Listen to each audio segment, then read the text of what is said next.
Oh, so niggas got bust moves. Nah, I ain't bust on. Nikhil got to practice, so Oh, you had to be a good dad. gotta do some dad shit. Had to be a good dad. Yeah, tournament time for the child, so I Oh, okay. gotta get some extra reps in. Like how that work? What as far as Like practice. practice? Oh, well, she got coaches and stuff like that, so they, when she goes, like the coaches be having her doing like drills Oh, and it'd be shit. like y'all got coaches and shit. Yeah, she like her bowling league has like coaches. Oh, you know what? I thought y'all just be doing shit. Like No, no, I no, ain't no, know no, it'd no, be no, no, like no. She that real, goes and real. then like the coaches, like the coaches, they all the Oh, kids come and they do like bowling drills and then they bowl games and oh, it's real life, bro. oh. It ain't I no mean, fucking I around know. with Well, I mean, homework. let me rephrase that because it sounds Yeah, like this sounds bad the way that I said it. yeah, I knew y'all was serious. yeah. I just thought that like y'all do everything. It don't be like Oh, coaches and shit. oh, no, no, no, no, no, no, no. Okay. I kind of stay away. I help, but I kind of stay away from like coaching her. Okay. I That's kind what of I let the thought. yeah, I because that definitely came out bad. No, no, you Um, good. I bust my ass last How night, did this man. happen? Bang. Gee, Yo, you always hurting yourself, bro. One yeah, I way or another, am. bro. But so like I guess Landon had hit his head or some shit, right? Yeah. And we just hit Landon cry. Mm-hmm. And I was asleep. So I wake up, I hear Landon cry, I jump, and we got a beanbag in the living room. Okay. And my ass jumped up, stepped on the beanbag, slipped, and wow. Wow. And that was the day before I I stumbled because we got hardwood floors. I slipped, hit the damn like ran into the baby rocker and slammed into the wall. Didn't bust no shit though. But man, my back is all weird these last couple of days. But we here, man. I'm standing. What you I'm got? still Like some strong. what you gonna put on that? Like you got some icy hot or whatever you need, Aspirin cream. Aspirin cream. Yeah, that works too. Got the aspirin cream. That works. It's lit. You know what I'm saying? So this morning it felt like I worked out heavily. And I'm gonna try to work out tonight. Okay. But today, it felt like I definitely it felt like I was in the gym. Mm-hmm. I say that, man. But some dude 113. Make sure you rate, like, subscribe, download wherever you listen to your favorite podcast. You can follow us at Some Dude Pod on everything, Twitter, Facebook. Just type in Some Dude Pod. You'll find us. Instagram as well. Go ahead and get that merch. Yes, sir. We're on YouTube at the What Digital, Twitch the What Digital. Um, Not a lot to talk about today, We got some shit though. but a lot to talk about today. Yeah. And I really just want to kick the show off with some shit that we've talked about on many occasions on this pod. Yeah. For sure. And we talked about this on many occasions on this pod. It's all around Jay-Z Value 1. Okay. Jay-Z in my lifetime Value 1. Yes, sir. For somehow, some way that debate or that conversation slid back on Twitter enough where Sean Carter himself. If you could get Jay-Z on Twitter to actually, tweet And about that album, hey, yeah, you just started something. and the thing is I mean, Twitter is Jay-Z shit now. When you think about it, he be on the Twitter space. Spaces. Yeah. I mean, Jack Dorsey, who used to be the CEO of Twitter, he has since moved on. But Twitter's like Spaces and all. I mean, not Spaces. Square. All that stuff is connected. Titles with all Jack owns all that shit. Mm-hmm. And not only that, like Jay-Z, since the title purchase, is on the board. So Twitter got to be his shit. You know what I'm saying? And Questlove had tweeted this after Will Washington, who does work with Frightful, Okay. like wrestling shit, but he tweeted out, hot take, Sunshine was fine and it got an unnecessarily bad rap. holds up better than it did then. Questlove came after that and said, our main argument with his hate for Volume 1. Well, excuse me, our main argument is his Jay-Z's hate for Volume 1. He is embarrassed for trying to make a monster and not putting numbers up. But a lot of this LP contains his best moments. Fight me, and he tagged to Jay-Z. And Jay-Z responded saying, agreed. More so, I know what it could been. So it haunts me. Streets is Watching was the first song made. Exclamation point.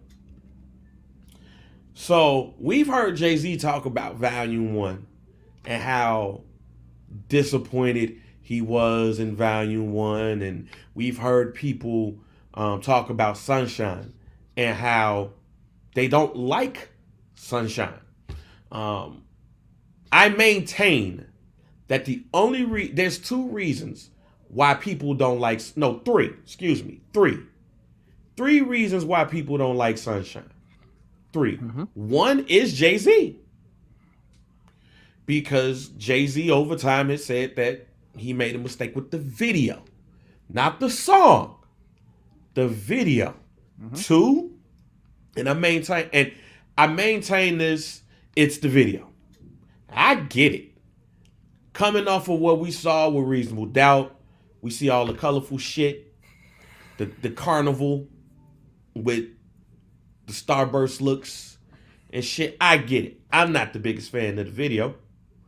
But number three, I was in the shower, Mike, and I was like, because I love Volume 1. You've made it very clear that Volume 1 is your favorite Jay-Z album. It's clear to me, to everybody, I can listen to Volume 1 Jay-Z more than I can listen to any Jay-Z album.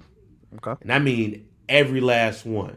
Reasonable Doubt, Volume 2, 3, Dynasty, Black Album, Blueprint, Black Album, the Blueprint 2s, 3, all them shits. Volume 1 will always get played. And I'll throw something else out there. I think Volume 1 has the most playback out of every Jay-Z album. To me. Okay. I think song for song, you're probably going to play back Volume 1 songs more than you play back anything else. But that's beside the point. Oh. Nas is the third reason why people don't like Volume 1. Because... How about to explain that one? Oh, it's easy to explain. Who's the best MCs? Biggie, Jay-Z, and Nas. Okay. That comes from Volume 1. Mm-hmm. Where I'm from.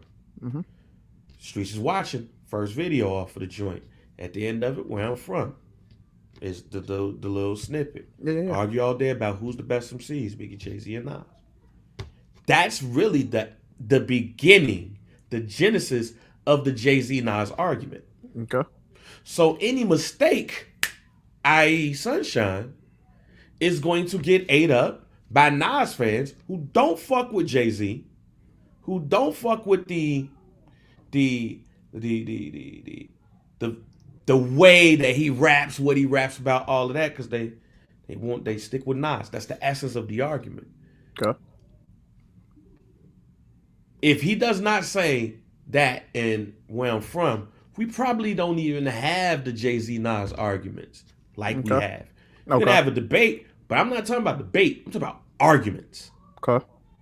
And I'm not putting it on Nas. I'm putting it on Nas fans and people who like to compare the two, especially after that joint. Mm-hmm. But it was very interesting to see people come on social media and now all of a sudden, oh no, Jay, that album nice. This album's nice, Jay-Z. I don't know what people talking about. Questlove is the only person in the world that I know that like I know what girls like. Okay, hold on, wait. You said that you like that. I said that's a guilty pleasure song. He said he likes it. I do. I know it's not a good record, but it's one of those bad Jay-Z records that I don't mind listening to.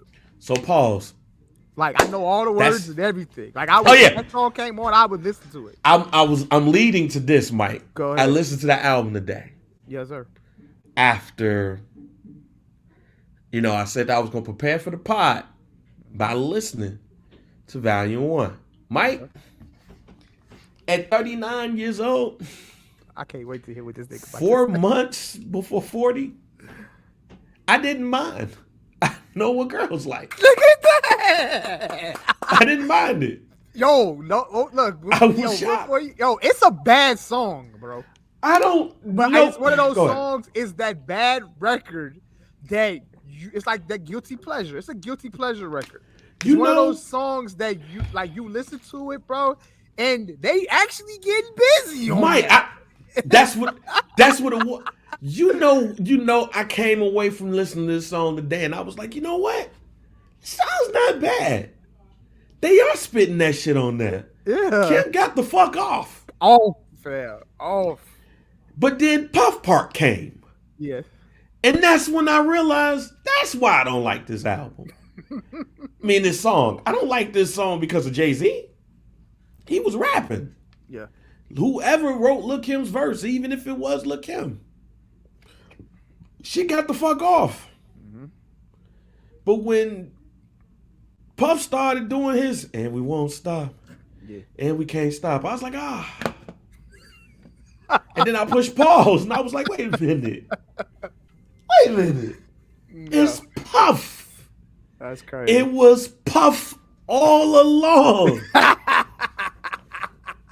Because this song's not bad. Now, the Blackstreet joint couldn't do it. See, that's where we disagree at. I couldn't do it. I actually don't think the City Is Mine is a bad record. I don't I think like that's a good. I think that's a good record. Actually, I mean, I'm cool. I'm glad that you're saying that. that's one of the records I actually like. I just couldn't do it. I think it's the Lethal Weapon horns. But I get it though. I think it's the beat. I get it. I definitely understand. I get it. You can listen to the thing with Volume 1 is that you can actually pinpoint every record on that album where you be like, you know what? This is probably where Jay fucked up at. But see, It's like this is possibly like one of those records where it just don't fit. You know, like this Jay know which songs is the songs where he could have. And I'm gonna get to that a little bit later. I'm glad that you said that. Yeah. I am so glad that you said that. But before I get to that, I listened to this album today. It's like Imaginary Player Gold. Well, the intro gold. Of course. You belong to the city. Me, no. I get it though. I get it. But I get it. You get it. I get it. I came away from listening to I Know What Girls Like, and I was like, it's a nice song. I ain't tripping no more. Imaginary Player. We already know what that is. Of course. Come on, bro. Like, Lucky Me, I listened to every song off of the album, and I said to myself, where did he go wrong? So I'm gonna ask you, Okay. even and this, and I'm gonna ask you for songs you either it's the songs you like or don't like, it don't matter. If you could remove songs off of Volume 1, what songs would those be? I already know which 2, 3 records possibly. Face Off, Who You With. Hold on. I think I already said this already though. No, you didn't. No, you didn't. No, you didn't. No, you didn't. I have said Face. this. No, because I never asked this question.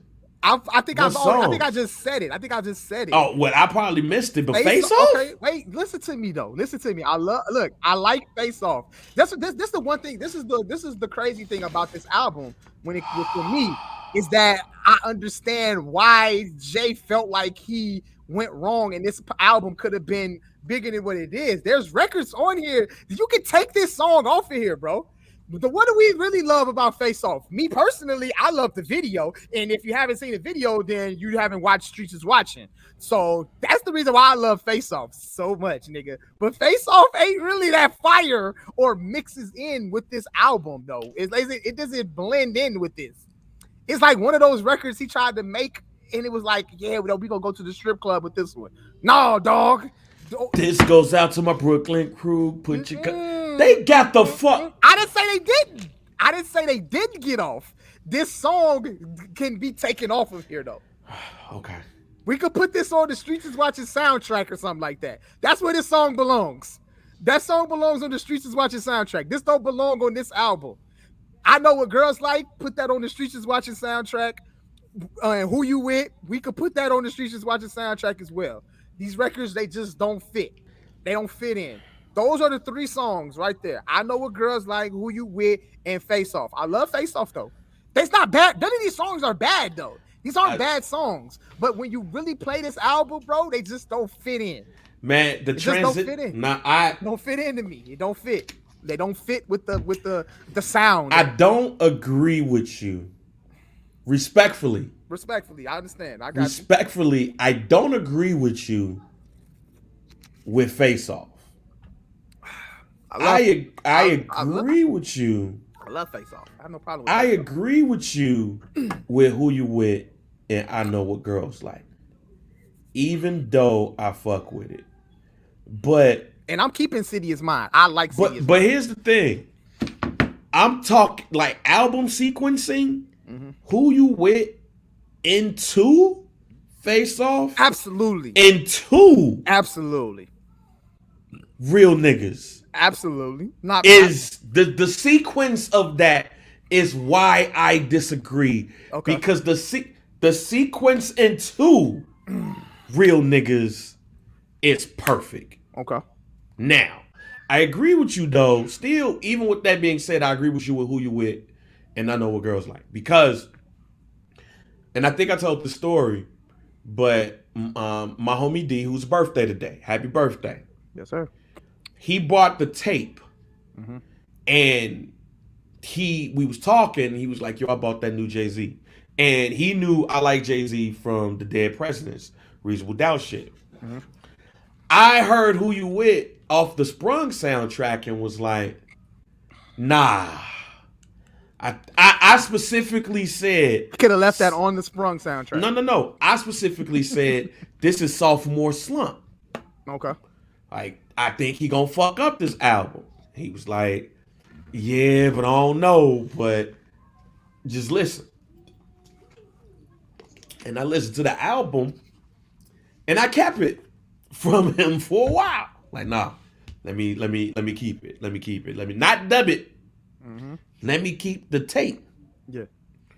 And I had that tape for a while after he just was like, no one, nah, give me that. And I was like, you right. Yeah. Go ahead. And I was dealing with some shit, some family shit at that time. Mm-hmm. So Jay-Z actually got my mind off of a lot of shit with mm-hmm. Volume 1 and Volume 2, but specifically Volume 1. Mm-hmm. That's besides the point. Each time I listened to that shit as I got older, it's just that album got better and better to me. Mm-hmm. And I truly believe those three reasons are the reasons why people don't fuck with that album. Nas / high school shit, mm-hmm. the Sunshine video, yeah, especially. But here's where I challenge Jay-Z. And let me say this too before you do that. Go ahead. If you take Sunshine off the album too, I get it. If Jay felt no. We know I love Sunshine. I think that record is good. That's a good song. That's why I said pause. Hit me out. Just let me go ahead. Let me go ahead and cook with this. Right. Go ahead. I'm never gonna. Let me say never. I don't want to say never. I'm probably not gonna have a conversation with Jay-Z. Never. I'm gonna say never. He's a billionaire. He's insulated. He's one of the most famous people in the world. Mm-hmm. He's probably not going to trust Bang. I don't know him. Who the fuck is that? Why is he here? Bang, it's tough. It's hard to say. You never know. I'm gonna say never here, Mike. You never know. I'm 39 going on 40, fam. It's You just some shit. never. You Just some never know. shit. Just some shit gonna happen. Some shit not gonna happen. You never know what kind of promo run he might go But on. see, but here's But the go ahead. but here's the other part of the never shit, Mike. Yeah. Because the conversation I want to have with Jay-Z, I don't want to have it in an insulated spot. Yeah. I don't want to have it in a spot where don't say nothing. Don't know. I want to have. I had a dream, Mike, that I had a content piece that was very successful, but the niggas was coming to my house. Okay. Because I wanted to be a comfortable conversation. Like Rap City, the basement. Not even like Rhapsody debate, like literally in my office, niggas is right here. Well, yeah, niggas came down to Tigger's basement. But we know that I don't want it to be contrived. I mean, literally like the kids running around. Okay, I got you. Kids running around. Yeah. Miriam like, hey, like no, like niggas. So you want it to be like Biggie showing up the Martin crib. Yes. Like literally, we just at the crib having a conversation. That shit will never happen. Okay, I got you. But that's my like. I had a dream, and I was like, yo, that's what I want because I don't want a contrived conversation. I don't want that late night talk show conversation. Okay. I want a conversation like comfortable in your home, shooting the shit, vibing. Mm-hmm. Boom. We know what's up when you get in my house. You don't want it. It ain't an interview. This is a conversation. Right. And me casa and su casa type shit. There you go. The conversation I want to have with Jay-Z, what did you want Volume 1 to be? And why don't you make it? Why don't Jay-Z, because I'm tired. I love that album so much that I'm tired of the disrespect of Volume 1. I love that album so much that I'm tired of people talking shit about Sunshine. I love that album so much that I really listen to I Know What Girls Like with open ears, open and honest ears, not the 16, 17-year-old bang, not the arguments about Nas. Like, nah, let me just sit down and listen to this album. And probably today was the first time that I just, you know what, let me just prepare and listen. And I like that song. But he says, and let me read the tweet again, agreed, more so, I know what could have been, so it haunts me. So make the fucking Volume 1 over. Make it over. Now, with that conversation, I would love to know exactly which records he didn't didn't like. I want to know. I want to know what songs Jay-Z says, nah, I'm not with. I want somebody to do a documentary on Volume 1 so bad. Yeah. I want to know straight from Jay-Z's mouth, not on Spaces, not with 240 characters. I really want him to go in depth on this album because this album, out of every Jay-Z album there is, and I mean every last one, causes the most controversy. Not even the Blueprint series joints give people in a conversation such like, oh man, you know, Sunshine, but he got some of his best moments. That's the Streets reason. Is watching. That's the reason why this album gets that type of conversation. Why it gets that feedback, because, like you said, some of his greatest records are on this album. This album, You Must Love Me, mixed with a combination of possibly some of his worst songs from other people's perspective. People might think these songs are really bad. Right, people think Sunshine is bad. People think I Know What Girls Like is bad. And people really think those songs are very bad to be on an album with such good records. Right. Like, where the fuck did you find Kelly Price at? to sing on You Must Love Me? All that shit. I need a full doc from Jay-Z. He got a production company. Oh yeah. I need the full scope of what went right and to him what went wrong with Volume 1. I don't want I want this is what we came off with Reasonable Doubt. Mm-hmm. We felt like we was here, and then we had to deal with Priority. It didn't work out. We Yeah. moved on to Def Jam. Mm-hmm. We signed this and that and the third. We set out to make this. Streets is Watching was the first song we created. Big died. The cover in the background, the cover in the back with him and Big on the stage, and the letter to Big in the joint. I want all the details with Volume 1, and I really want Jay to say, yo, this is why.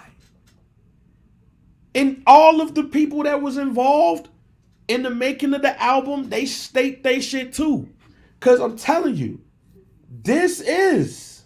I mean, obviously we know that, you know what I'm saying, Jay, Dame, you know what I'm saying, them niggas, they bosses, and you know, they gonna make then I wouldn't feel like they was at a point where they felt like they gotta like sell out to make a certain record. But do you feel like them signing with Def Jam, that they had some type of pressure on them to try to get something Yeah, because commercial out there, I you mean know, they in comparison to what they just put out with Reasonable yeah, Doubt? one of the things that I did here, which makes sense, is it was the Bad Boy album. Mm-hmm. And that's not what they were, but they feel like they had to go that route. Mm-hmm. Yada yada yada. I break that shit down. Yeah. I want to see video I know motherfuckers got video footage of the recordings and all the shit that was not the whole thing. Definitely. But there's got to be some video footage of them niggas in baseline recording this shit. Mm-hmm. If we could get a DMX, if we could get a goddamn a Rough Rider doc with them having some old DMX footage, I know there's some old Jay-Z footage. But I know I'm on my soapbox here, Mike. But I love that album. That album to me, I mean, if you want me to keep it a buck, I think Volume 1 is Jay-Z's best album. Okay. If you want me to keep it a buck, I think that's his best album. And I think and I mainly say what I'm saying is because shit kind of get easy when you get to album number 4 and 5. This shit kind of get easy when you in that 2-3 pocket range. Shit still kind of new. Have you noticed? Like, I'll give you this thought right here. Have you noticed the majority of the albums that we pick for people saying that they're best is normally their first two out, one of their first 3 albums? It normally is that way, yes. It's normally that way. Normally that way. Before niggas get creative control and do whatever they want. Right. Now I know somebody gonna listen to this pod and be like, "Bang, you tripping? This Blueprint." But you know what other people gonna say? "Bang, you tripping? It's Reasonable Doubt." Mm-hmm. Yep. But for me, it's Volume 1. I go back to that album all the time. I love that album. Yeah, maybe Bang here is a bit biased on my love for the album. The reason why I'm ranking it so high. But even my man Scott said, Barber Chair Scott said that's it's top 3 Jay-Z album. I respectfully disagree, but I Hey. understand. I understand why you and other people. There's other people that love that album too. I know other What's your people top 3 love that J album. albums then? My top 3 J albums are Reasonable Doubt, Blueprint, and Black Album. Excuse me, Black Album. Oh, the album that Yeah, fuck out of here. I'm not listening to what that man talking more about. don't like. Black Album, top 3. That's my top 3 J albums. American Gangster and Dynasty, top 5. Dynasty? I've always talked about Dynasty, and I've always said that I've appreciated that album as time has, you know what I'm saying, gone. Time has grown. I've loved that album now. I don't think that album aged well. I love that album now. Always love that album. But I love Volume 1 as well. I don't feel like it's his best work. I understand why people love it though. Like I said, I think it's just a combination of the great records and like its bad spots on that album for me. You know what I'm saying? The bad spots, you take the bad spots off, shit. I think that album is sequenced very well. is only one song that I really would take off. Mm-hmm. And you know what?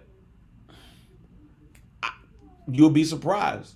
But Lucky Me is the one song that I take off. Ooh, ooh, I get it. You know why I'll take it off? I don't think it's sequenced very well. Okay. I don't think it's on the right spot of that album. Mm-hmm. Because and I'm gonna pull up the joint, right? Lucky Me comes after Friend of Foe 98. Mm-hmm. And then after that, it's Sunshine. If you have the cassette, and I might be wrong on this, I don't think I'm wrong. But if you have the cassette, Lucky Me is the last song on side A. Mm-hmm. And Sunshine is the first song on side B. Okay. So for cassette standards, it's the perfect ending to to the tape, side A. But in the CD era, it's not sequenced well Mm-hmm. because you go from friend of foe to Sunshine. Mm-hmm. So it doesn't help that Lucky Me is the song right before Sunshine, Mm-hmm. even though I fuck with Lucky Me. Because it's almost like even though Sunshine is not a soft song by any standard, you go from Lucky Me and then you go from Sunshine, and we don't like the song because of the video. So I would take off Lucky Me, and then Lucky Me is too much like You Must Love Me Okay. as far as introspective Jay-Z. Yeah.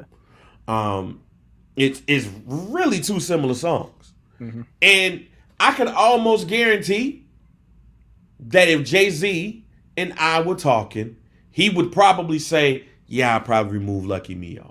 Interesting. Shout out to my boy Joey Williams. That's his favorite Jay-Z song. I love the song. Now, mind you, I'm not saying I don't love the song. Yeah. I love the song. I don't like where it's sandwiched. Okay.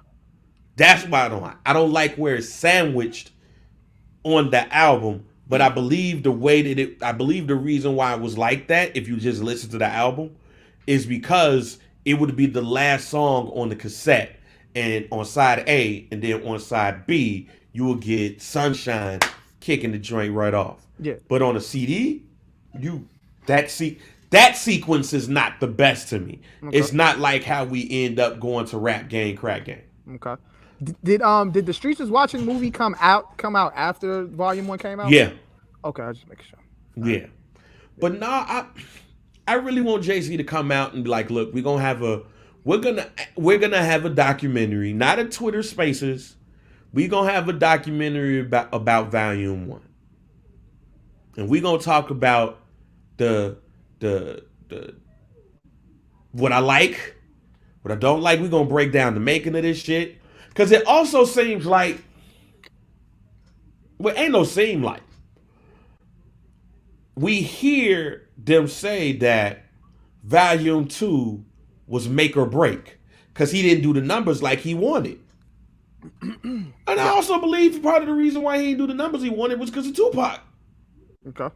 The whole shit with Tupac. Mm-hmm. And it's not like he was the biggest known rapper when Reasonable Doubt came out. Mm-hmm. Like after Reasonable Doubt, I'm still one of, I believe, 3 people that I know that were Jay-Z fans. After Reasonable Doubt, you still had Big and you still had Pac and other rappers that was in front of him. So even though you're saying like the Tupac thing was still, bittersweet at the time, and it still had, it was still like fresh in people's memory. That tainted Volume 1. Yeah. But 98 comes, he drops Volume 2. We love him. What changed in between that time? Hard Knock Life. Just the actual song. Hard Knock Life, the song. Okay. Because they even talk about how during the tour, they was like, Clark Kent was playing that joint. And after they left the tour, they was like, you know what, we need that. Mm-hmm. And I think it was Clark Kent or Mark the 45 came, one of them. Mm-hmm. And then what ended up happening is they ended up making that. And that song took off for Jay-Z. That made him that put him on the trajectory of being a star. But you also got to remember in 1998, you had others who, like DMX, who were bigger than Buddy. Yep. Dynasty came, he's there, and then Blueprint is out the water. Yep. So it just didn't take as long as some other. I mean, it didn't go as quick as some others. But nonetheless, I need more answers, Jay. We definitely can use some type of content based around Volume 1. That would definitely be dope because I think Jay knows it.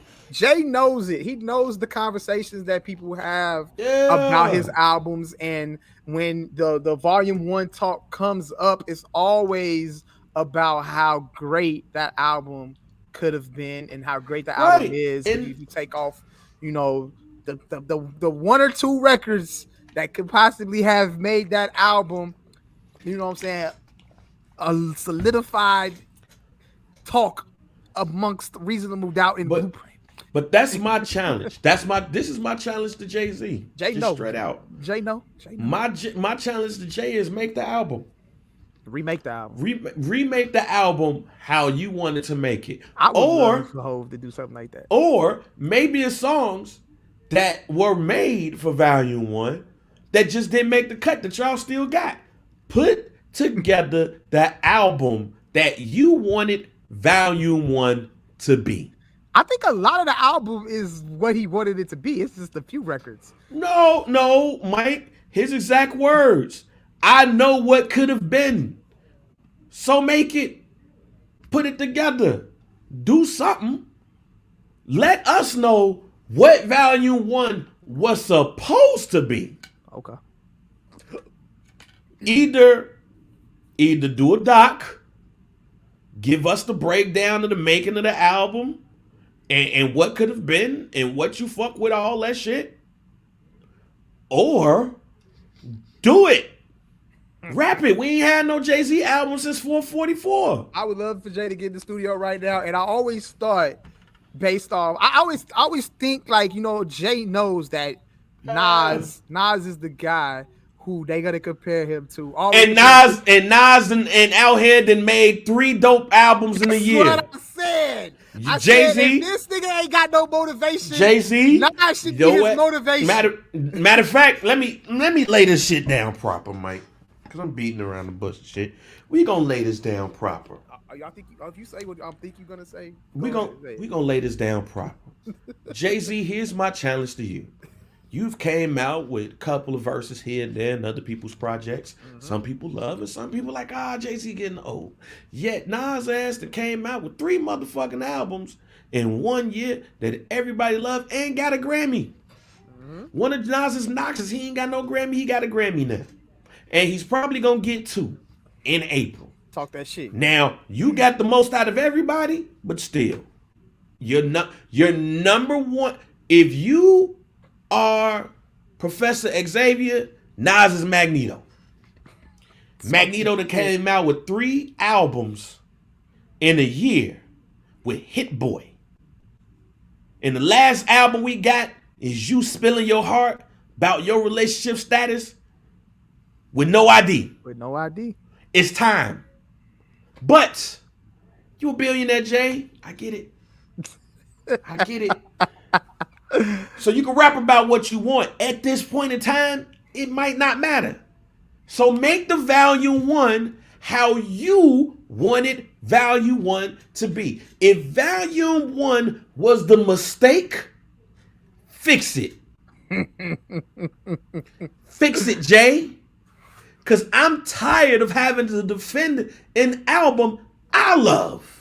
You're going to defend that album for the rest of your life. Bro. I'm going to defend that album for the rest of my life till the cows come home. But I'm tired of defending it. And I'm tired of you saying, and I quote, it haunts me. I know what it could have been. It haunts me. So you know what? If it haunts you so bad, go take your ass to the studio and make the album that you wanted Volume 1 to be. It ain't got to have Streets is Watching on there. It could be another one. It could be another Who You With. It Don't could put be that. another where you're from. I'm just saying, whatever. I'm just saying, whatever the album you wanted Value One to be, make it, make it Yeah. right the wrong, or tell us in doc form what went right, what went wrong. You can do a slew of sophomore albums to discuss because I think that would be a great conversation. I think The so too. first album, boom. But the next album, you have all the pressure on you to continue the success. So I understand it. But Jay Z, my challenge, some dude challenge to you is tell us what went wrong or right the wrong. Yeah. Because I am tired of having to defend the honor of Value One and Sunshine to people. That album is one of your best albums. It might not, and that's the other thing. If that album, the way I feel about that album is, I still believe is one of his best albums. That sucks for other motherfuckers. But nah, Jay, make Value One over again, make it great again, or really let's sit down and discuss what went wrong.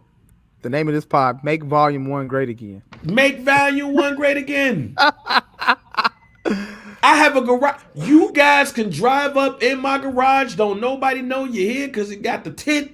Ain't nobody got to see you come up in here. We can have a conversation where I'm at right now. But that's just thinking too much because, like I say, he a billionaire. He ain't popping up. He ain't popping up. So get in front of a camera. Sit down. So we're here talking about Value One, huh? Yes, sir. And then have all the highlights. All the tweets. Questlove is a documentarian now. Nominated for an Oscar, I think. Yeah. He nominated for some awards for the doc he did. Yeah. Questlove put it together. Questlove put it together. What Jay-Z Volume get in One front should of have been? Jay-Z sit in front of the camera. Let's talk about it. Volume One. Or make it. Because I'm tired of defending this shit. Or both. Or both. Because I'm tired of defending this, man. Volume One is a top 3 Jay-Z album. And I stand on everything that I said about this album. Hey, Jay, my challenge ain't like that. I just challenge you to rap because, and like I said, if ain't nobody motivating you to rap, if nothing that you're hearing right now is motivating you to rap, that nigga Nasir Jones should be motivating you to rap. If anybody in the world, because that nigga rapping at a high level. Yeah. He rapping better than you right now, Hove. So I challenge you to just make some music. We gonna roll on with that. All right, some do pot. Some new pod. Some new pod. Yeah. Yeah, man. I'm playing Value One after this. I'm gonna working play out Volume One after this too. I need to play this album again. I'm playing Value One working out today. I love Volume One. I love it. I love that album. I love that album too. Talk about They Value top One. 5. They top 5 for me, but it's a good album though. Definitely a good album. Yeah. Definitely a good album. All right, man. NFL head coaches, folks got fired last time we talked. Well, more people got fired. After we talked, really, Joe Judge was the next person to get fired after we did all this shit. I'm gonna start with your situation though. Even though your coach didn't get fired, first of all, I didn't check on you, and I apologize about good. that. Mike B But is doing absolutely. Are you well. okay? I am You okay. straight? I am okay. The wild card weekend has wrapped up. The Dallas Cowboys took an L to the San Francisco 49ers. And I'm good, man. I've had better Sundays, but yeah, I'm good. I'm all right because I said it like my expectations. I didn't want to get my expectations up too crazy because the heartbreak would hurt. I wasn't gonna get my hopes up. I seen what this Cowboys team has done in past playoff appearances, and they have to get deep into a playoff run for me to get like on that. Yeah. Even though I did pick them So to they gotta win the win Super a Bowl. game. They gotta win a game before you go, yeah. Okay. They gotta win. They gotta get to the NFC Championship game, man. They gotta get there because that's pretty much where they have where everything gets cut off is the game before the NFC Championship game. So I need to see them get there before I'm like, yo, we winning this shit. But I did pick them to win, but that was based off that I felt that every team in the NFC, I think they could possibly beat. So I picked them to win. But yeah, I'm all good though, bang. I ain't tripping, you know what I'm saying? It's all good. I enjoyed watching the game. I'm happy they actually made it a game because I thought it was over. I thought it was over when they You were know down Jay-Z 23. was at the Rams game? I saw that. Yeah, I saw that. JC be out there kicking in the LA. You know, that's SoFi. What is it? SoFi Stadium. SoFi Stadium, the home of the Super Bowl. You know, nice in there, bro. I would go kick it at the game too. Do you think they should fire Mike McCarthy? No, I don't think you fired Mike McCarthy. I think last season he obviously Dak went out with an injury early in the season, so his foot went like this. Yeah, so he had to deal. He had to use Andy Dalton as his quarterback. I mean, obviously that's not an ideal situation. That didn't work out well, huh? That didn't work out at all. On top of having a shitty defense, QB number 1. So we made adjustments, got Dan Quinn in as, you know, saying defensive coordinator, and got a healthy Dak, got a healthy Zeke. So you brought into an ideal situation now where we can make this playoff push. We should be able to win this division with ease, which they did, but obviously fell short, you know what I'm saying, in the playoffs. And we definitely had some questionable losses throughout the season as well. We really didn't beat any contenders. You know what I'm saying? So that was, you know what I'm saying, brought up to light as like, yo, Cowboys winning these games, but they ain't beating the teams they supposed to beat. Right. And you get a chance in the playoffs to play against the 49ers team who's hot, just came off a victory against the Rams to get in the playoffs.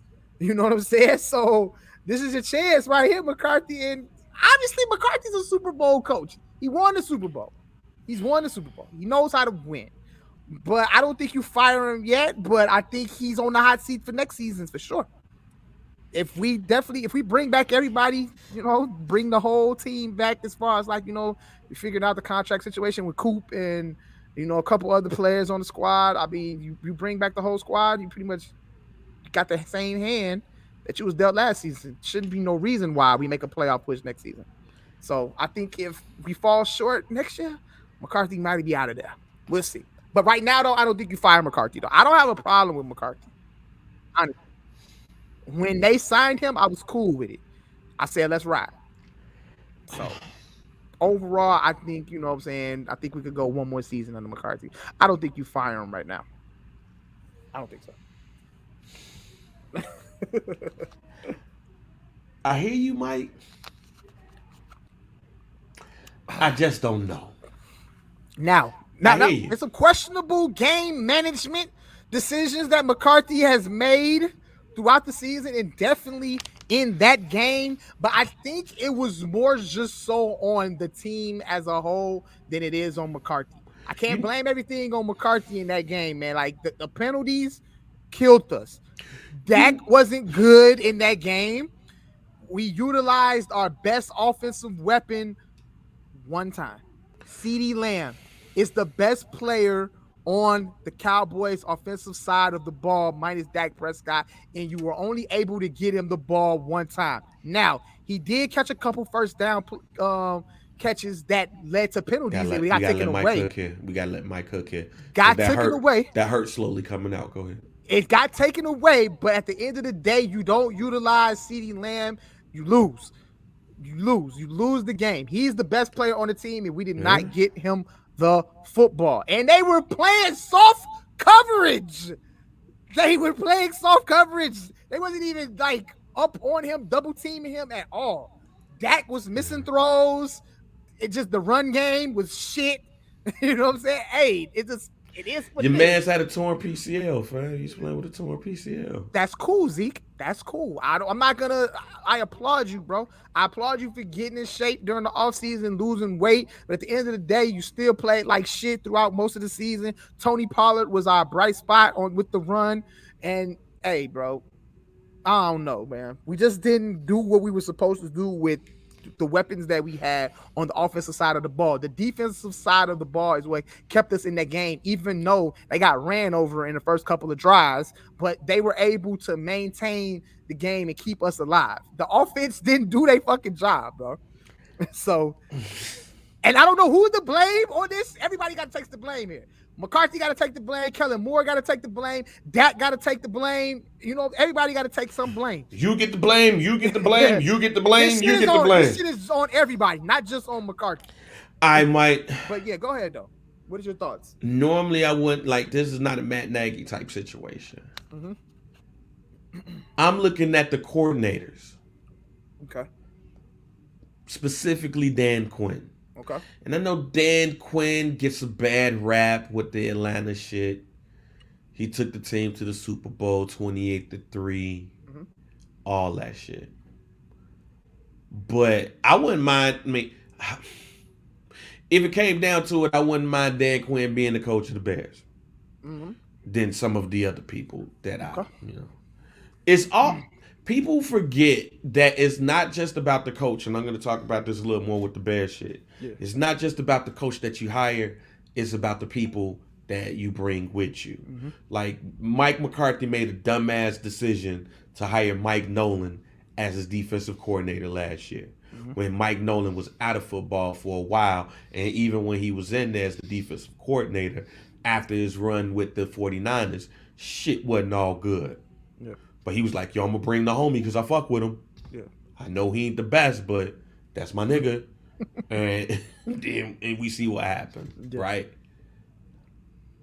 You're going to lose one or both of them. Mm-hmm. So to me, you have to look at your coordinators, Kellen Moore or Dan Quinn, and then you look at Mike McCarthy and you say, would I rather have him or would I rather have them? Mm-hmm. And I remove Kellen Moore out the equation because I don't think Kellen Moore is ready to be a head coach yet. I don't think so neither.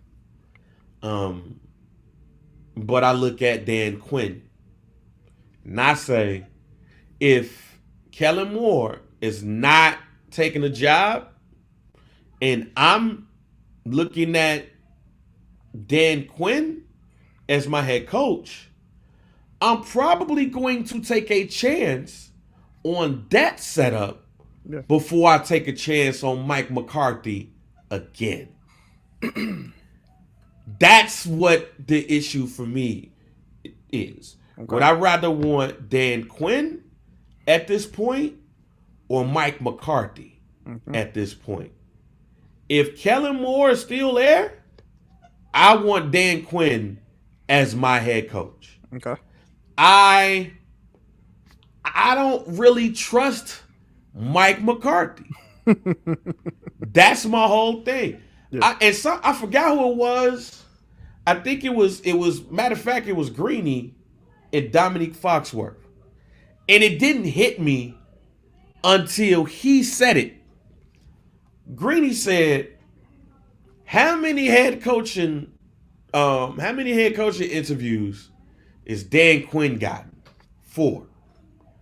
If Mike McCarthy was not the coach of the Dallas Cowboys, how many people would be interested in his services? What, you asking? You said that's basically how I look. Oh, right.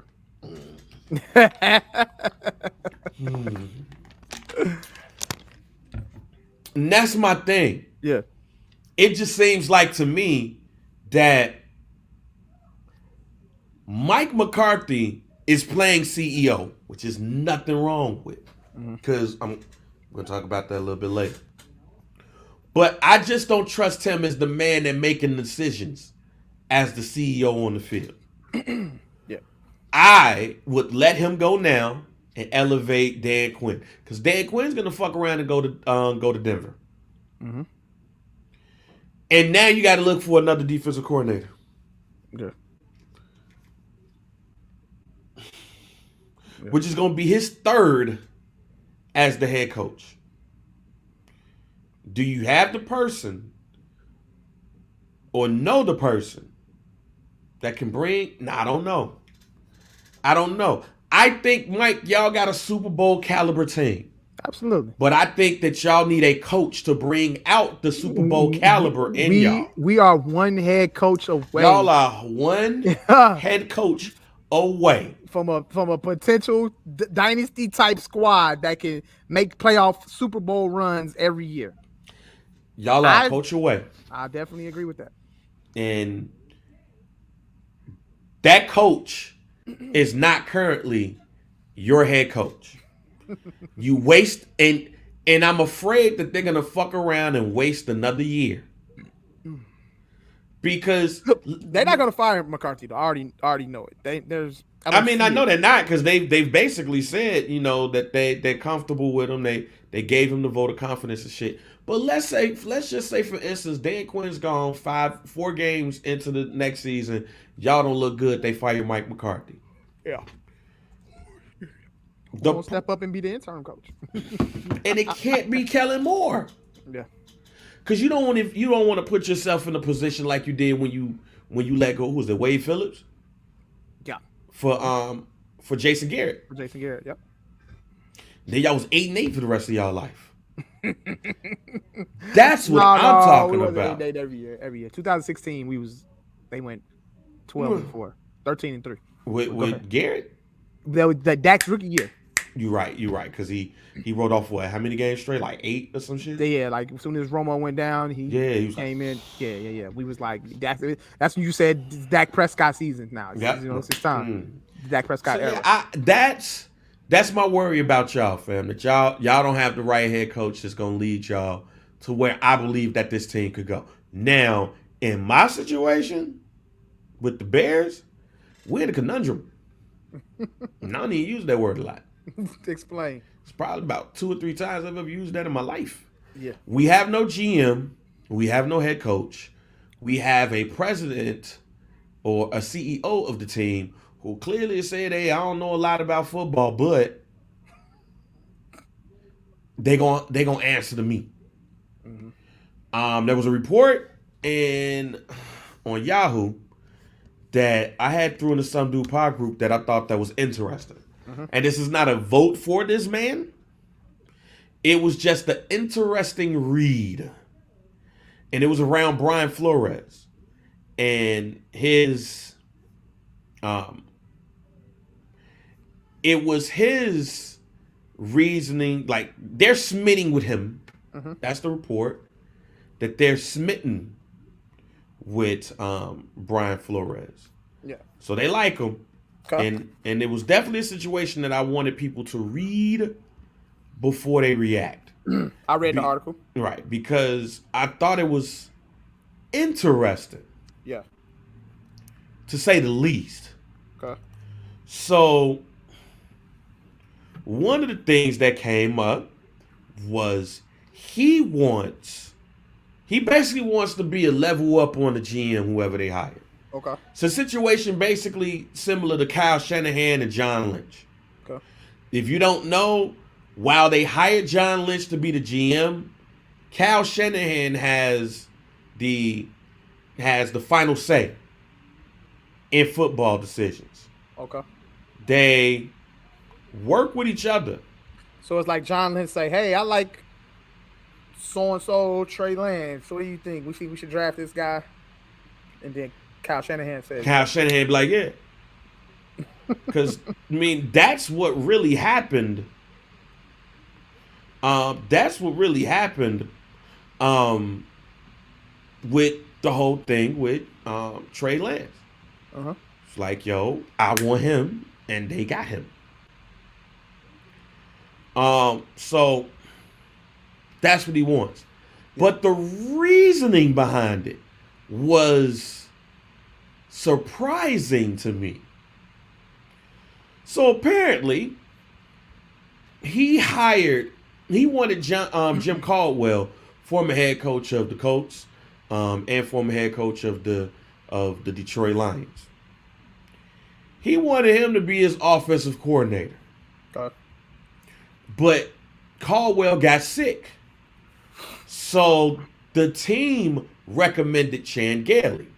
As a Dallas Cowboy fan, you're familiar with Chan Gailey. Mm-hmm. And Chan Gailey advised the team to draft Tua. Mm-hmm. He wanted Justin Herbert. They went with Chan Gailey's pick. Strike one. He gets Tua, Chan Gailey, and he retires the next year. Yeah. So then now they have co-offensive coordinators. This ain't shit he really want. Yeah. This ain't really his bag. Then you got the GM, who's black, ladies and gentlemen, and the owner, who's for Tua, but he sees Deshaun Watson is available, and he's talking to Deshaun Watson, and them two on the same page. Mm-hmm. Excuse me. Let's do it. All Deshaun Watson got to do, all he got to do, is apparently fix his legal shit. Yeah. That's what the team says, the owner. Mm-hmm. Now Deshaun Watson like, I'm good. I ain't really have no convo with Buddy. Mm-hmm. So then the relationship with the team and Tua and Flores goes bad. You fire him. So basically, he was trying to get power. Mm-hmm. But part of the reason why he wanted the power is because y'all fucked me. Mm-hmm. And I don't want to be in a position where I'm getting fucked over again. Mm-hmm. Now, he also said apparently that he wants to be with a team that has a top 5 QB. Well, fam, them people ain't getting fired that have those top 5 QBs. Mm-hmm. Unless they fire Brandon Staley in San Diego, which I said they should fire him. How Brian Flores got done, I would have fired Brandon Staley after that shit he pulled against the Raiders. Mm-hmm. So that could have been a perfect job for Brian Flores, because Justin Herbert is going to be a top 5 quarterback in his career. Or if you're Mike McCarthy. Or if you're Mike McCarthy. I mean, yeah. But if the Bears are smitten with him, the only way he don't take that job is if they don't give him the power that he wants, right, which is a step above. He wants the San Francisco 49ers shit. And if he doesn't believe that Justin Fields has that potential. Because you never know. He might be with the Bears right now talking about some shit, you know. A nigga could get Deshaun Watson over here. The Deshaun Watson to the Bears talk has revived itself. My God. Y'all could trade Houston Justin Fields for Deshaun Watson, probably get it straight up. Hey, man, if he bring that shit up in the Bears, like a second interview or something like that, bro, he ain't getting hired, G. They not going to hire him, fam. I got him on the phone right now, fam. If that nigga going around to his interviews hollering Deshaun Watson's name, fam, he might not get hired, G. Nah, I could go ahead and make that happen if you want, fam. Motherfucker got a love interest in Deshaun Watson. No, I made that happen. Go and send that text message right now. Look, he got the text message right there. That's funny as hell. Y'all sure? I don't know if I could do it. And the interesting thing is that he fucks with everybody in the Texas organization because they came from New England. But he also fucks with Jeff Easterby, who is the dude that Deshaun Watson hate. And half of the team hates. Mm-mm. So Deshaun and Houston shit ain't gonna work out if Brian Flores is the coach, because he fuck with people he don't fuck with. Mm-hmm. So like, hey man, Brian Flores ain't gonna be like, yo, I'm out here in Houston, G. They trying to hide, nigga. They giving me the power. They giving me the power, nigga. We straight. Like, nah. Them niggas, that nigga still here? Yeah, man. That's my man's though. He good. I got him, fam. You ain't even got to worry about him. No, I'm straight. Okay, I'm good. So it's gonna be the Giants is the team to look at though. I'll say that much. Giants is the team to look at when it comes to that shit. But I don't know, man. I'm conflicted with the Brian Flores thing. Cause I understand why he wants what he wants. Right. And it would be good to see a black man basically be the a black coach, be the most powerful coach pretty much out of all of the, well, him and Mike Tomlin, the only two would Yeah. be. But him having that power with the Bears would be interesting, especially depending on who they hire. With the candidates that have been interviewed so far. Yeah. Where are you as far as like who are your favorites? Who are you liking, and who do you possibly think could get this job? Well, I don't even know. But it ain't tough to say who you think gonna get it, but who do you like so far? Now, if you listen to the pod, you know that I've been Brian Daboll since day one. Okay. I that's my first choice, Mm-hmm. Brian Daboll. But I think he want to go to Miami. Mm-hmm. He was Tua's QB coach too, Mm. so the connection with those two are there. Okay. Those don't necessarily always work out like that, Right. but if I were to look at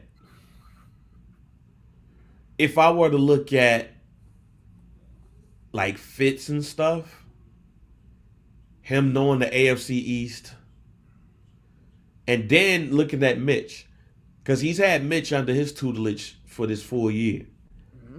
And if you read the reports on Matt Nagy didn't give a fuck about Mitch after the playoff game. Mitch about to win the Super Bowl. Fuck you talking about? Hey man, he didn't give a fuck about Mitch after the Eagles game. Nigga said Mitch came with a notepad full of notes and shit, and requested to meet with Matt Nagy, and Matt Nagy was like, cool. Matt Nagy no showed him, and then he chastised him in front of his team after the Giants game, the year he got benched. Said that he was uncoachable. So the team and Mitch was fractured. Mm-hmm. And it was and reading, I forgot what the article was from. I think it was The Athletic. Yeah. But Mitch, it was no secret that Mitch started playing better when Bill Lazor started calling the plays, because he tailored the shit around Mitch, Mm-hmm. as opposed to Matt saying, you gonna do what I want you to do. So Mitch then had a year to sit down with somebody who just coached up and groomed Josh Allen. And they're similar players, except, Josh Allen is a bit more accurate, has a stronger body, which allows him to be a rusher too, Mm-hmm. a stronger arm by far, all those things. But if I'm Brian Daboll, I go to Miami and I bring Mitch with me because he's a free agent. So if Tua doesn't work out, I have his backup that I coached for a full year and I got confidence in. Can't do that in Chicago. See, I'm not just looking at who I want. I'm looking at the options around me, Mm-hmm. to say what just might be more attractive Right. to the other person. Right. So Brian Daboll, I look at Miami and I say I think Miami is a bit more attractive option for him. I look at Flores. I don't know if they're going to give a black man that power. Mm-hmm. Just don't know. But also, does he have the track record to want that? Now, it's good to want that because you get fucked over. Mm-hmm. But do you got the track record to even want that type of power? I don't know. Right. Jim Harbaugh, whose name has come up. I don't think Jim Harbaugh leaving Michigan. I don't think he's leaving Michigan either, but I think the only team he's leaving Michigan for is the Raiders. Okay. It is interesting that they ain't really moved, the John Harbaugh camp. They ain't really moved on that because they're still trying to figure out whether they should fire their coach. But they did fire their GM, Matt Mayock. So they're probably going to leave it up to the GM to figure that out. Okay. And I think it's enough head coaching candidates where you wouldn't get fucked over if you waited to fire the interim head coach. Mm-hmm. But it's just dependent. It's all incumbent on how long it takes you to hire a GM. Mm-hmm. But I think that's the only I think that's the only team that Harbaugh leaves for. Is either he gets a raise at Michigan, or or he goes to Oakland. Yeah. Now, look at Eric Bieniemy. I like Eric Bieniemy. I just don't like him with the Bears. Is his name being brought up in head coaching opportunities after? I haven't heard his name. I haven't, but I haven't, so I'm not for sure. But the other part about that is, and probably even more importantly, he's the offensive coordinator for the Kansas City Chiefs. He replaced Matt Nagy as the offensive coordinator. Yeah. You're not going to go to the Kansas City and Andy Reid well twice. Yeah. It's not going to happen, so you cut him out. Yeah. I can't pronounce my man's last name, like Matt Eberflus. But he's the defensive coordinator for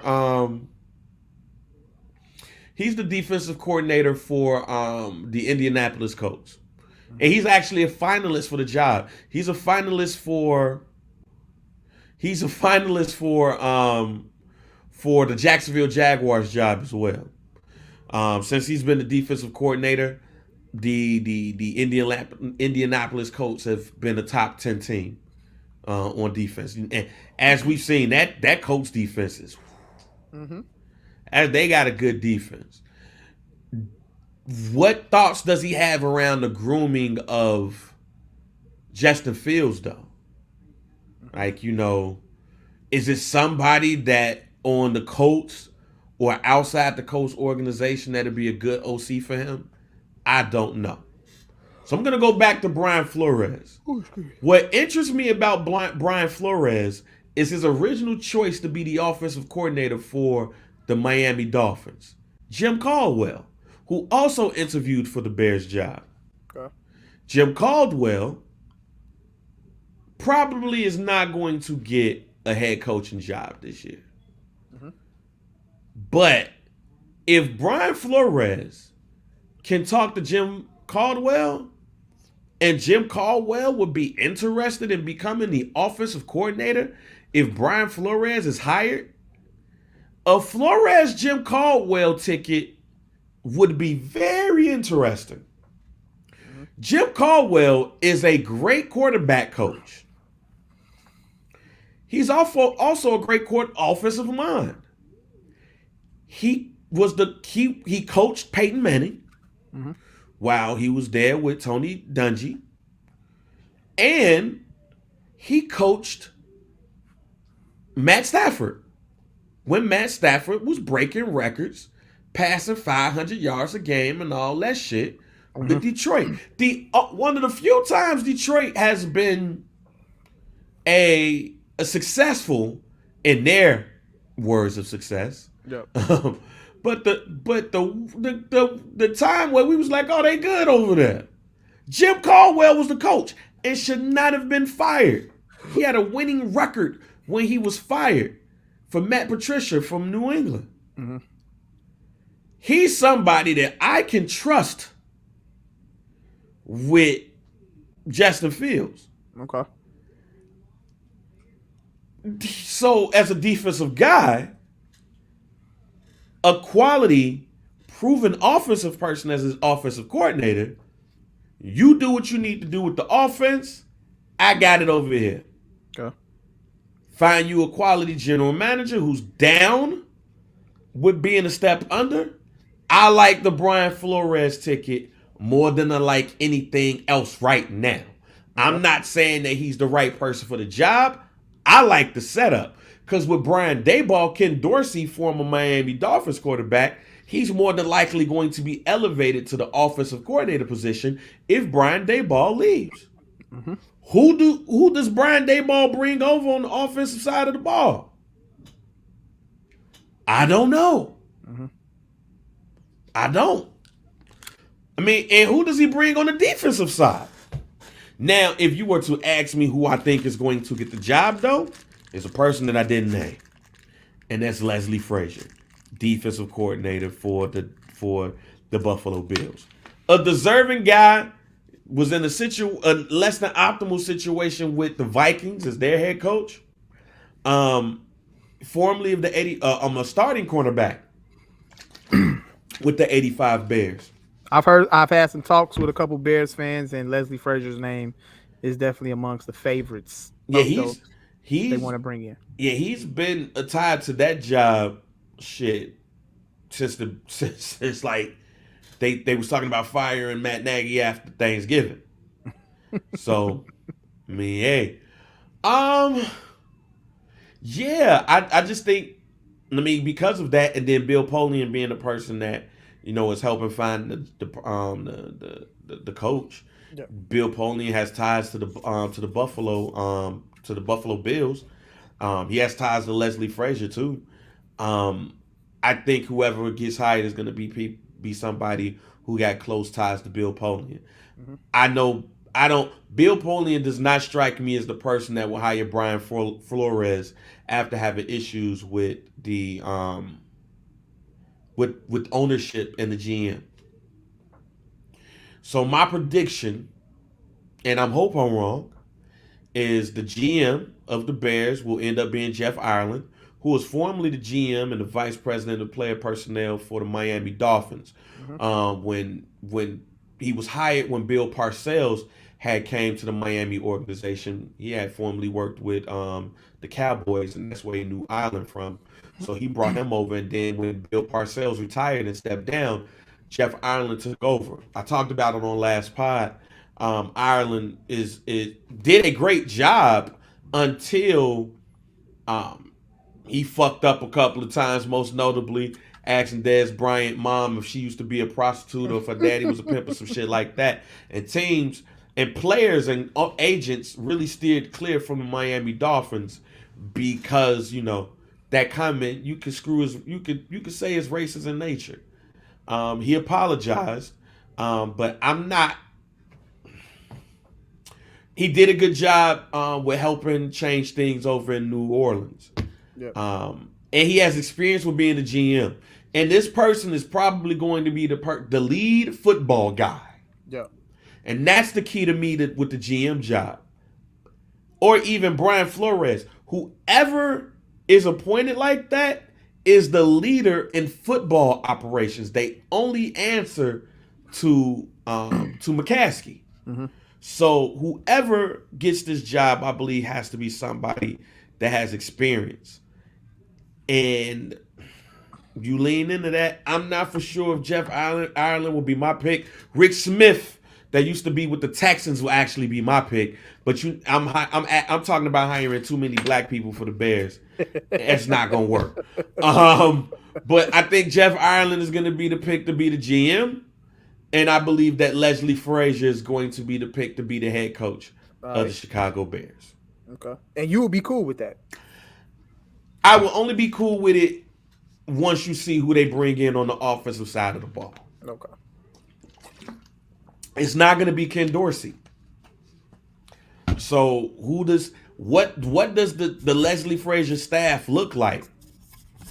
I'm not sure. So that's why I'm sitting there like,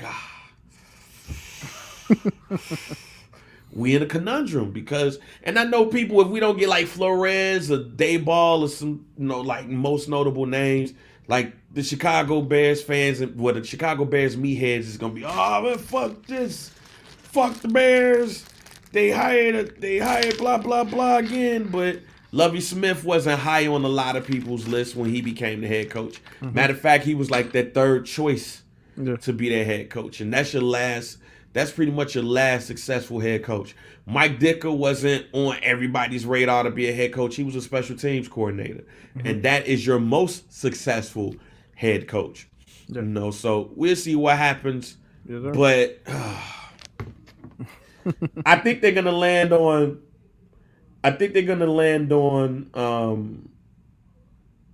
okay. I think they're gonna land on a GM by the end of this week. Okay. So we'll see what happens with that. Yes, sir. Some dude pod, man, before we get out of here, because I said it's not like a lot, that went on. But the Chicago Bulls, man, Zach LaVine hurt. They lost 3 straight to Brooklyn. They lost to the Grizzlies on Martin Luther King birthday. They lost to the Warriors. They lost all those games by double digits. The Brooklyn and Warriors game were blowouts. Really fucked up Grizzlies my parlays too. Grizzly game was pretty much a blowout as well. Yeah, that was a blowout too. Um, are you worried about the Bulls? Well, let me rephrase the question, because the Bulls being the number one seed currently right now, having the best record in the East, is a surprise to us all. I was picking the Bulls to be between a fourth seed Mm-hmm. of such. Yeah. But Patrick Williams goes down too, and it's like, oh shit, what the fuck is gonna happen? And then DeMar DeRozan having the season of his life. The Vooch man, for the most part, has been decent. He played soft against the Grizzlies the other night, but for the most part, he's been straight. All-star look like for him and Zach LaVine, DeMar DeRozan and Zach LaVine. Lonzo has been dope for the team. Kobe White, since he's gotten back, has been a decent addition to the bench. Alex Caruso just got off a protocol, but he's nursing an ankle injury, so can't wait till he get back. I figure that the Bulls have exceeded your expectations. Absolutely. But Mm-hmm. do you feel that we have put the cart before the horse with the Bulls because of their record? No, I don't think so. I think they've overexceeded, yes, but I think with a healthy squad, it's gonna be like that. They're gonna be that team that's gonna succeed, and they're gonna make a push for the championship. Obviously, they've overexceeded and they've went well over our expectations, and the bar has set higher. But I think they just need Zach. I mean, they need to be healthy. Right now, Zach needs to be in the lineup as well. DeMar and Zach, they complement each other very well, better than what I thought what it was gonna be. But when one of them isn't on the floor, you got the other one on the floor. You got offensive options. So when it's just DeMar and DeMar's not on the floor, who do you have on the floor that can possibly score the ball? Vooch is not consistent enough. Obviously, we can get some buckets out of Kobe White. I mean, Io is looking pretty good. You know what I'm saying? He's starting to come out of his shell as well and prove like he was the steal of the draft. Grit. That grit. Yes. Grit. Definitely got that. Especially on the defense. That's the word of 2021. Grit. He plays with grit. But and they pretty much need Zach and they need Lonzo. They need to get back to being healthy and get back to playing Bulls basketball, because that's where they were at their best when everyone's healthy. But obviously, you need Lonzo just for floor control. Like, because Lonzo isn't like 8-9 assists a game type of guy, but he's not gonna be that guy to make turnovers. I was watching the game against the Grizzlies. Io bringing the ball up the court, just running all wild and shit. You know what I'm saying? Throwing the ball away. I'm like, bro, this is not Bulls basketball. Grits. You supposed to play with grits. He got that grit, but you got to slow down, dog. Slow down. Grit and grind, an occasional three. That's where we missing Lonzo at. We missing Lonzo there. And obviously, we missing Caruso on the defensive side of the ball. But I think they're just going through a slight slump. I mean, I don't think it's really nothing to panic about. I mean, the double-digit losses on national television could be concerning to some. Not playing with grits and grind. But overall, I think they are right, though. I think even if we just had Zach, they would be like, we can win. We can win against the Grizzlies. They need that other offensive weapon. We short right now. I feel you, yeah. See, the thing is of course, everybody's going to get healthy and we'll be straight. Yeah. It's just the thing. Of course, I wasn't born at this time. But the league now, with starting with last year, with Milwaukee versus Phoenix in the final, and then seeing the league and ESPN promoting Milwaukee versus Memphis, who would have thought? Right, like two small markets and shit like that. This is not David Stern's NBA, ladies and gentlemen. Not at all. David Stern is rolling his grave right now. Milwaukee versus Memphis. Crazy. Yeah, we got to get Giannis to LA and we got to get Ja Morant to New York. How do we make this happen? This is not no. This ain't sexy at No, all. This ain't this ain't sexy at all. sexy at all. This telling you, motherfuckers in this grave just like get the fuck out of here with this shit. This reminds me of like if you go look up the '70s NBA, and I'll do it for you. NBA champions by year, right? Yeah. And shouts out to the Chicago Stags. You know, that's first. And let me say this too, though, Go before ahead. we even get into that. Like, shout out to John Morant. No, Shout yeah, out that to the motherfucker. shout out to the Memphis Grizzlies, bro. I still think they shouldn't have traded Valanciunas away for Steven Adams, but nonetheless, they still got a fire squad when you really look at them. Like, Oh yeah, like, that motherfucker squad. Yeah, like shit. they team is That legit, bro. grit and grind. Like, where the fuck did Desmond Bain come from? Where this nigga get all of these buckets from? I had to hit my brother like, yo, this nigga was on the team last year. He was on the squad. Like, yeah, bro, nigga was just been getting no burn. I'm like, bro, this nigga Grit and grind. he got LeBron out here frustrated and shit, bro. Grit and Like, grind. and of course, shout out to Milwaukee. I mean, LeBron didn't even go to the press conference. niggas, He didn't go to the press. I'm going home. Yeah, when you got Bron out here salty on the court, bro, getting dubbed in front of going to go have sex with my wife. That's what I'm gonna go do. It's like a birthday. But yeah, like that's what. Memphis ain't sexy, but John Morant and them got them niggas looking sexy right now. But see that's why I said like David Stern is rolling in his grave. This ain't what I want. Yeah. Like if you look at the '70s, man, going from 1970 to 1979, fam. Milwaukee versus the Baltimore Bullets in the finals. The Lakers versus the Knicks. The Lakers versus the Knicks again. But then you got Milwaukee versus Boston. You got Golden State before they was Golden State against the now Washington Bullets. Phoenix Suns in the finals against the Boston Celtics. That was the epic final series with like the triple overtime game. Portland versus Philly. Portland won the championship. Seattle, the Supersonics versus the Washington Bullets, fam. Washington Bullets was getting busy. They was getting busy in the '70s. Shouts out to West Unseld.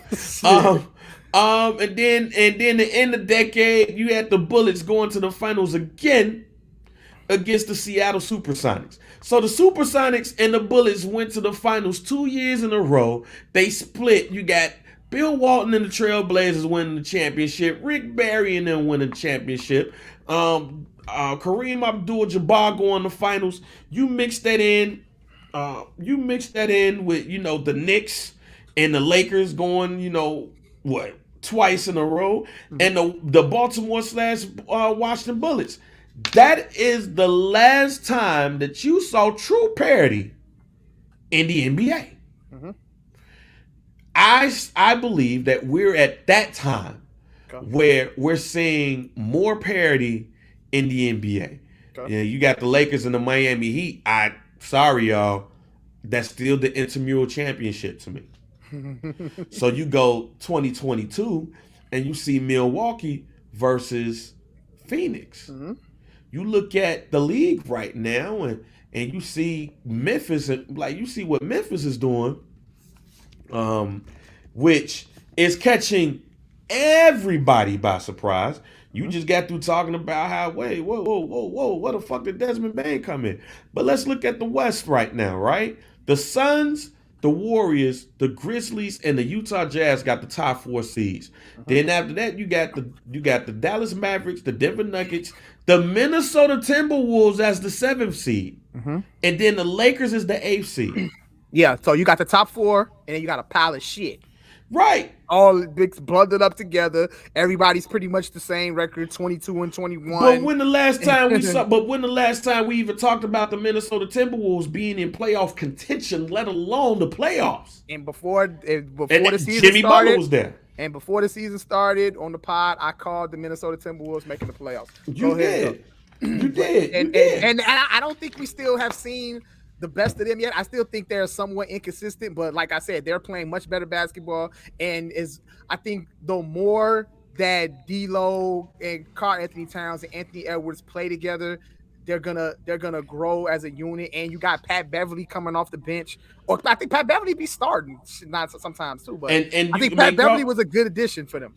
And Carl Anthony Towns said he's the best shooting big man of all time. So you know, He is the but best 3-pointer on. He basically the best 3-pointer shooter on their team, though. yeah. He got the highest percentage on their team. But then you look at the East, which is the glamour division. I mean, glamour conference for the first time in like years. Yeah. But we didn't expect the Bulls to be the number 1 seed. Miami and the Nets we expected up there. But then you look at the Cavaliers, fam. Who would have fucking thought? Who the fuck thought? Who would have thought? You think LeBron rethinking about not going back to Cleveland? Take my challenge back home. Take my challenge back home one more time. I think this is gonna be like, nah, trade me. Hey, I'm up there in age. Hey, Kevin, trade me for Kevin Love. Nah, fuck that. I'm up there in age. Trade me for Kevin Love straight up. Trade me straight up. But now you got the Cavaliers. You got the Bucks as the 5th seed. I keep forgetting that Ben Simmons is not on 76ers. But, you know, they got them as the 6th seed. The Hornets is up there. The Wizards is in the 8th seed. The Raptors and Knicks and Celtics are all up there. I said that the Hawks was not going to be as good as... Now, that I called. I said... And I called the Knicks. I said that... And I said the Knicks. I said the Hawks would not be as good as they was last year. And they're the 12th seed. And they're 9.5 games back. And 18 and 25. So, hey... But basically what I'm saying is look at some of those teams we ain't talked about in a while unless they had LeBron on there. We ain't talked about the Cavaliers like that. We talked about the Hornets as we love LaMelo. And one thing about the Hornets too, I really want the Hornets to just like, you know, go on that run. Like, be good. Like, don't be good for a stretch of games and then suck for the next stretch of games. They're another one of those inconsistent teams, but they're young for the most part, but I'm really waiting on them to just like make that run and make Michael Jordan proud, fam. Make Mike proud, man. Make Mike proud, Joe. But the bigger part of the conversation is like and don't get me wrong, you put them 3 on the court. It's hard to say they're gonna lose, even if they do. But KD out 4 to 6 weeks with a knee injury. You got Kyrie, who's a halfway player right now, part-time. And the only way he gonna be full time is if the owner like, yo, I'll pay that fine, and I don't know if you want to do that. But we expected the Nets to be up there, but they not unbeatable if with the issues that they might have. I think even with all 3 of them going at one time, they still beatable. I mean, yeah, they literally haven't played together all as a unit. Yeah. You got the Heat, Bam Adebayo just coming back. So like, you have teams that we've mentioned that we haven't talked about in a while, and you have others. Did you mention Toronto? Toronto, yeah, I mentioned Toronto. Even back looking sexy again. Yeah, I mentioned because they the 9th seed. Yeah. But the other part about this is that even with the players that you see on these teams, it seems like to me, the league, as far as stars are going, is starting to even out a bit. And new stars are starting to come about. Like, look at Cleveland for an example. I like Darius Garland coming out of college. I was hoping that the Bulls got him. People's looking at me crazy, and I was like, nah, I think he gonna be nice. He nice. And Evan Mobley, another dude that I was like, man, I hope he slipped to the Bulls. And the Cavaliers got him. And obviously Colin Sexton, who's hurt, but who's hurt. But do you need a Colin Sexton on this team? Damn. I mean, do it. Look at the 27 and 18. They ain't played the majority of the season without him. Damn. He be wanting to play. He don't want to play off the ball. He want the rock in his hand. Tough decisions to make, huh? You got it. I don't think that's too tough a decision. Once he gets healthy, get him the fuck up out of here. Oof. Yeah. What I'm saying, and even in the East, let's go to the West first. I think at this point right now, the Suns, the Warriors, and the Grizzlies, and the Jazz, you can say can potentially win a title. I think in the East, the Nets, the Bulls, the Heat, and because they are lower seed, depending on who they go up against, the Bucks and the 76ers all got chances to win a championship. I don't think the 76ers got a chance. I said depending on who. Well, yeah, the Bucks for sure. Depending on how seeding goes. Because the East is definitely gonna be, well, let's see how the seeding work out. Because if you look at it right now, they the 6th seed. They'll go against the Nets. The Nets, they not beating the Nets. But shit, if they end up as the 7th seed, them and the Heat could go 7 and go either way. Yeah. The Bulls could fuck up going up against the 76ers if they become the 8th seed. You know, it's, again, depending on seeding is going to be how the East look. And the West look, top 4 going unless somebody get hurt. And I don't trust the Lakers like that. So the parity in the league is such where I think the Bulls got a good chance of the Bulls got a high ceiling. What I'm scared of with the Bulls is everything else going forward. Do you mortgage the future, which is Pat Williams, to go make a trade to get Jeremy Grant from Detroit? I would. Well, I don't know. You hear everybody talk. You say that Bulls need that big man. You know, they need that big body. Can you trade somebody else that might not be a big future piece? I ain't gonna lie, bro. I'm getting Patrick Williams out of there. I'm not sold on Patrick Williams. I'm just asking. I would. I'm getting him out of there. So you just saying that because you don't fuck with him? Okay, I don't think he's that good. I don't see the potential in him neither. Okay. Watching him play all last year, I just wasn't sold on the guy. Like I didn't see like the potential in Patrick Williams. I feel you. But that's me though. That's me. I could be wrong though. He might end up being good, but I wouldn't take that chance and move him first if we were to get something back. That's me though. Okay. When did Jeremy Grant become this damn good enough to be in these conversations though? Bro, before he got hurt, he was hooping. You're right. Before he got hurt, he was hooping. Shit, yeah, I'm going to get him. I'm going to get him. Yeah. Give me. And will the Bulls be a team that don't mind paying luxury, going over the luxury in some cases too?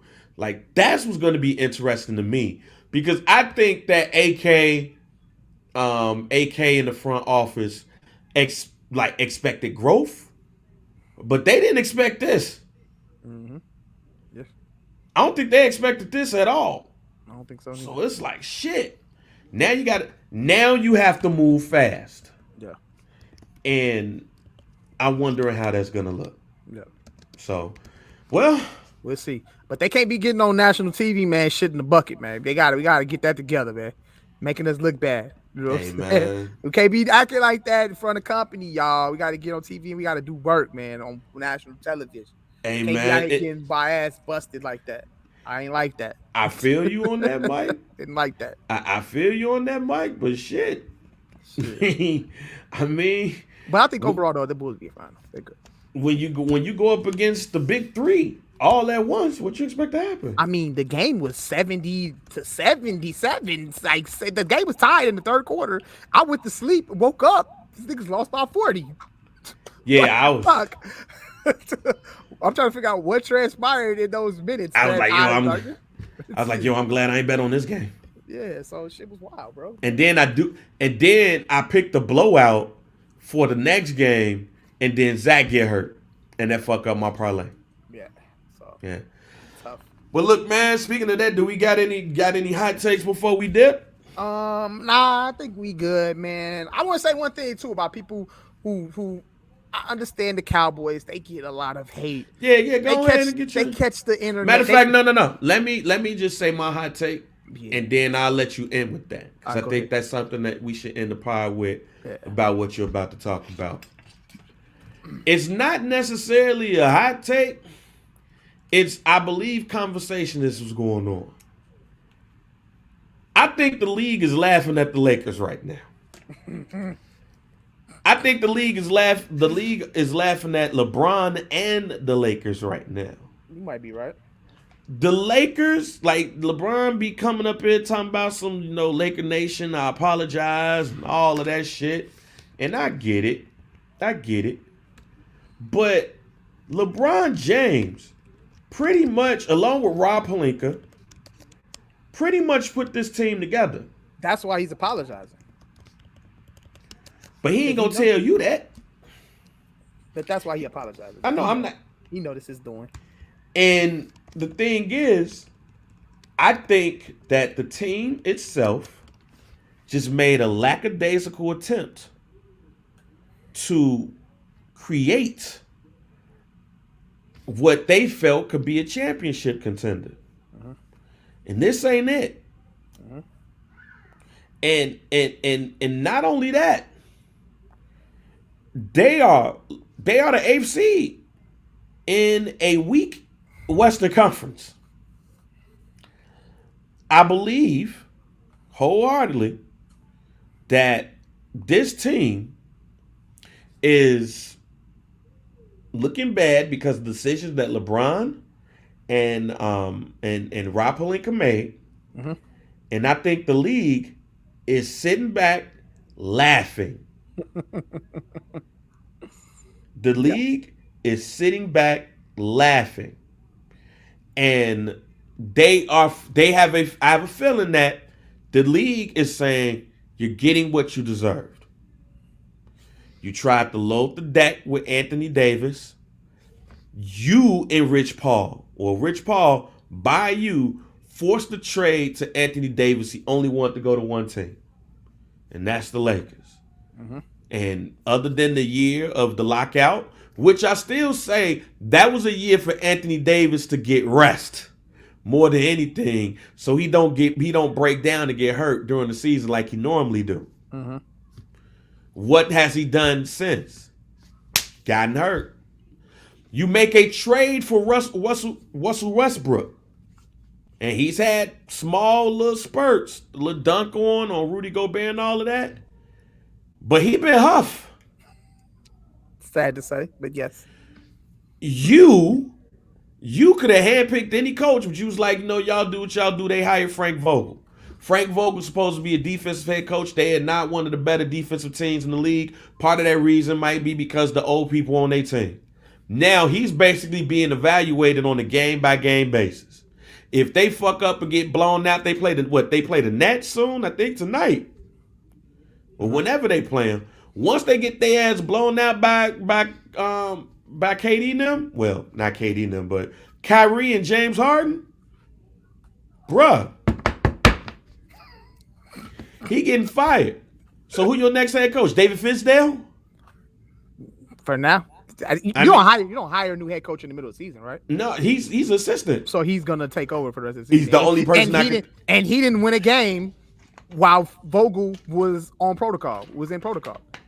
He if his dad did win what game So as you a gonna head put coach? Fizdale with an Asian, and I know the season LeBron having is dope, but he's still aging himself. Yeah. So it's gonna get to a point where all that money you spending on that body, Father Time is undefeated. His breakdown is just still LeBron's breakdown is just gonna make him a better player than everybody, but just another certain select amount of people. Like him breaking down, they saying that he's gonna turn into fucking who? Like he's not gonna be Patrick Ewing in the Seattle Seahawks uniform. Seahawks, excuse me. Seattle Supersonics uniform. But break down LeBron ain't enough to put the Lakers over the hump. That's what I'm saying. Like if this was 10 years ago, yes. But this LeBron ain't good enough to pull the Lakers out of where they at right now. Which is similar to where they were in his first season with the Lakers. I think LeBron James is looking at Lonzo and Brandon Graham and some of these other players that he got the fuck up out of here for AD. And he's saying, which is my hot take, damn, I fucked up.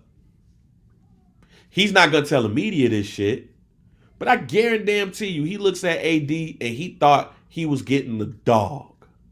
Mm-hmm. He ain't. So I truly believe LeBron is saying, like, fuck, I fucked up at getting AD over here. And I fucked up with getting Russell over here. That's my hot take. That's a good take. Let me say this real quick. I ain't gonna be too long about it.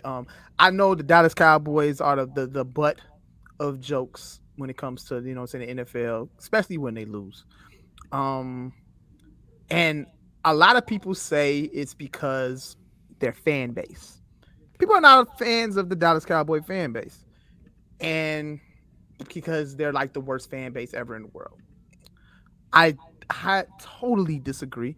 Um, and watching that game, and then, you know, obviously the pictures of fans in the crowd, like while we were, you know what I'm saying, getting our ass beat. You got fans in the stands crying, so they've become memes and shit now, you know what I'm saying? And Hmm. those are passionate Cowboys fans. That shit was funny though. It's funny. It's definitely funny. Those fans, though, those are fans right there that are passionate about their football team. That could have possibly been me out there. Would I have been crying? I don't know, but I would have been looking like a sad puppy dog if I was there, You though. you been looking like a sucker. I would have been looking like a sucker. But that's because us fans of the Cowboys, fam, we know what we had in front of us, and we know the team that was built, that this team was built, and it was built to win a Super Bowl, and we should have been in contention. So it hurts.